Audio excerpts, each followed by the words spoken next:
뼈가 붙으려고 하다가도 흔들리면서 그 뼈가 붙어가는 그 구조가 깨지게 되고, 이런 것들이 반복적으로 발생하게 되면 결국 결론적으로는 분류압을 유발할 수가 있게 됩니다. 우리가 수술을 하게 되면은 수술한 것으로 골절 치유가 끝나는 게 아닙니다. 뼈가 붙어가는 데는 수개월에서 길게는 1년의 시간이 걸리기 때문에 그 시간 동안 우리가 고정했던 부분이 잘 유지되는지를 확인을 해야 되고, 또 뼈 자체도 붙어가는 것을 정확하게 확인하기 위해서 중간중간 검사를 하는 게 필요하게 됩니다. 안녕하세요. 저는 마디세상병원에서 근무하고 있는 정형외과 전문의 신지수입니다. 이번 시간에 제가 준비한 내용은 저번 시간까지 골절에 대해서 부위별로 설명을 드렸었는데요. 골절 수술하고 대부분의 분들은 뼈가 잘 붙어서 치료가 되는데 간혹 뼈가 안 붙는 경우가 있습니다. 그래서 이번 시간에는 뼈가 안 붙는, 즉 분류압에 대해서 어떨 때 이런 분류압이 생기는지에 대해서 설명을 드려보려고 합니다. 먼저 분류압의 정의를 내려보겠습니다. 분류압이란 골절 수술 후 정상 치유 기간이 지나도 뼈가 붙지 않고 뼈가 붙어가는 프로세스가 멈춘 상태를 말합니다. 보통 발생하는 원인은 크게 생물학적 요인이 있고 기계적 요인으로 인해서 생길 수가 있습니다. 크게는 5가지 정도의 원인을 생각해 볼 수가 있는데요. 첫 번째로는 뼈의 혈류 공급이 부족한 경우를 들 수가 있습니다. 우리가 골절이 되더라도 결국 뼈는 생체 조직이기 때문에 혈류 상태가 좋아야지만이 뼈가 잘 붙게 됩니다. 골절됐던 모양이나 아니면 골절됐던 어떤 특수 부위에 한해서는 골절이 일어났을 때 이런 혈류 상태가 깨지는 경우가 있고, 이런 혈류 상태가 깨지는 경우에 한해서는 수술이 잘 되더라고 하더라도 분류압이 생길 수가 있습니다. 두 번째는 환자분들의 인위적인 요인을 찾아볼 수가 있는데요. 환경적인 부분을 생각해 볼 수가 있습니다. 대표적인 것으로는 흡연, 담배를 피우는 건데요. 담배에는 우리가 이제 여러 가지 성분들이 있지만 가장 문제가 되는 것은 니코틴이라는 성분입니다.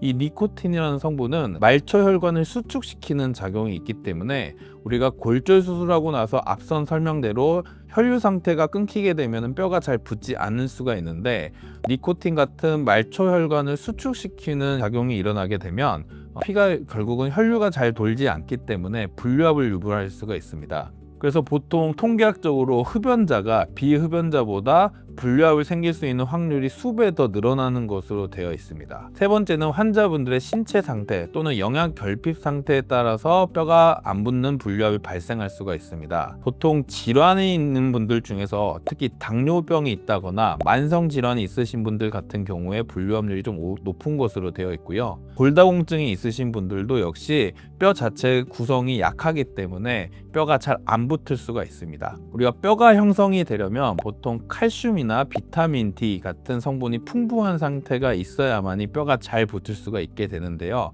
이런 만성 질환이 있으신 분들은 영양이 되게 부족한 경우가 많고, 특히 골다공증이 있으신 분들 같은 경우에는 칼슘이나 이런 비타민 D 성분이 부족한 경우가 많아서 뼈가 잘 안 붙을 수가 있는 확률이 높아지게 됩니다. 또한 어떤 이제 특수한 이유, 병의 치료를 통하거나 아니면 어떤 특수한 환경 때문에 이런 스테로이드 치료를 많이 하시는 분들 또는 일부 소염 진통제를 너무 많이 드시는 분들은 이런 양리 기전을 통해서도 뼈가 붙는 걸 방해받을 수가 있기 때문에 이런 것들도 분류압을 일으키는 한 가지 원인이 될 수가 있습니다. 네 번째로는 우리가 수술을 했을 때 충분한 고정력이 되지 않는, 즉 기계적인 요인에 의해서도 분류압이 발생할 수가 있습니다. 일단 기본적으로 뼈가 잘 붙으려면 뼈 세포가 연결되는 이런 기본적인 구조가 단단하게 유지가 돼야 됩니다. 그런데 우리가 수술하는 방법이 대부분은 금속판을 대고 나사를 박는 수술을 한다거나 아니면 뼈 안에 금속 못을 박거나 아니면 이제 작은 뼈 같은 경우는 핀을 박게 되는데요. 이런 금속판이나 나사가 너무 헐겁게 고정이 된다거나 아니면은 어떤 구조적인 문제에 의해서 미세하게 자꾸 흔들리는 상황이 된다고 했을 때 결국은 고정력이 충분하지 않게 돼서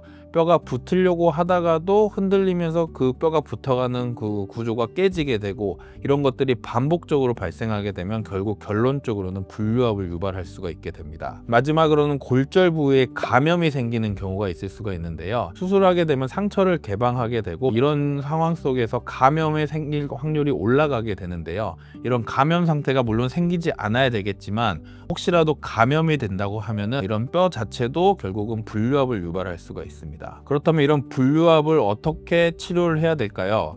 우리가 수술을 하게 되면은 수술을 한 것으로 골절 치료가 끝나는 게 아닙니다. 뼈가 붙어가는 데는 수개월에서 길게는 1년의 시간이 걸리기 때문에 그 시간 동안 우리가 고정했던 부분이 잘 유지되는지를 확인을 해야 되고, 또 뼈 자체도 붙어가는 것을 정확하게 확인하기 위해서 중간중간 검사를 하는 게 필요하게 됩니다. 보통 엑스레이나 CT를 통해서 정기적으로 확인을 해서 골절이 잘 유압이 되는지를 확인하게 되는데요.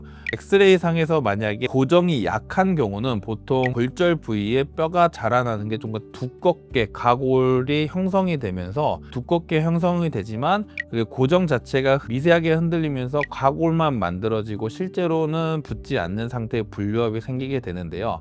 이런 경우가 혹시라도 검사상에서 발견이 된다면 결국은 고정력이 약해서 생기는 경우가 많기 때문에 고정력을 높이기 위해서 금속판을 좀 더 큰 금속판을 댄다거나 아니면 금속못 같은 경우는 좀 더 두꺼운 금속못을 박아서 고정력을 충분히 확보해 주는 게 분류압을 치료할 수 있는 방법이 됩니다.